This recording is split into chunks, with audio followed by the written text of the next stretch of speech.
नमस्कार, मैं हूं तान्या कसौधन और आप देख रहे हैं टीवी 24।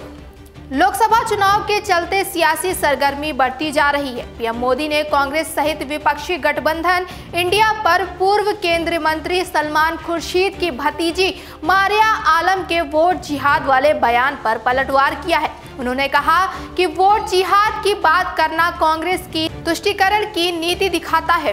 पीएम मोदी ने गुजरात में रैली करते हुए कहा कि बीजेपी ने पहले भी कहा कि देश की एकता के लिए SC, ST और OBC और जनरल समाज के गरीब लोगों के अधिकारों पर कभी हाथ नहीं आएगा, किसी को हाथ लगाने भी नहीं देंगे। जनता पार्टी ने पहले भी कहा है, आज भी कहा है, देश की एकता और अखंडता के लिए, देश के सर्वांगीण विकास के लिए हमारे SC, ST समुदाय, हमारा OBC समुदाय, हमारे जनरल समुदाय के गरीब वर्ग, उनको जो अधिकार मिले हैं, उन अधिकारों को न कभी हम हाथ लगाएंगे और न ही हम किसी को हाथ लगाने देंगे। इंडी गठबंधन के एक नेता ने मुसलमानों से वोट जिहाद करने को कहा है। हमने लव जिहाद सुना था, लैंड जिहाद सुना था और अब वोट जिहाद सुन लिया। उन्होंने सलमान खुर्शीद की भतीजी मारिया आलम का नाम लिए बिना कहा कि ऐसा बयान शिक्षित परिवार से आया है, किसी मदरसे से पढ़ने वाले बच्चे ने नहीं दिया है। आप जानते हैं ना कि जिहाद किसे कहा जाता है। इंडी गठबंधन ने वोट जिहाद की बात करके संविधान का अपमान किया है। कांग्रेस ने वोट जिहाद के बयान का विरोध नहीं किया।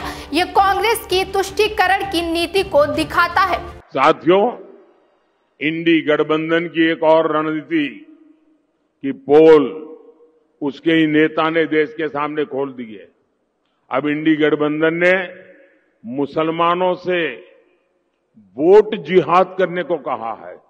अब बताइए, हमने लव जिहाद सुना था, लैंड जिहाद सुना था और वोट जिहाद, और वो भी पढ़े लिखे मुसलमान के परिवार से बात आई है।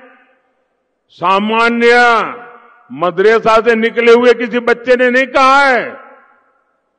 हाईली क्वालिफाइड फैमिली और कांग्रेस के वरिष्ठ पद पर बैठे हुए परिवार, ये मुसलमान परिवार ने कहा है, नारा दिया है, वोट जिहाद करो।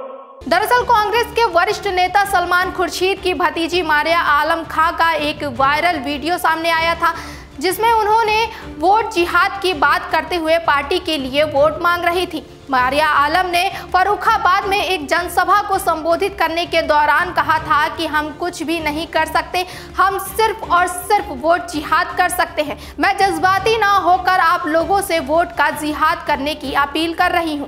तो ये पूरा मामला अब सुर्खियों में बना हुआ है। पीएम मोदी इस पर बयान दे चुके हैं, जिसका पलटवार सुनकर अब कांग्रेस की क्या प्रतिक्रिया है ये सामने आना बाकी है। फिलहाल के लिए इतना ही। तमाम और बड़ी खबरों के लिए देखते रहिए टीवी 24।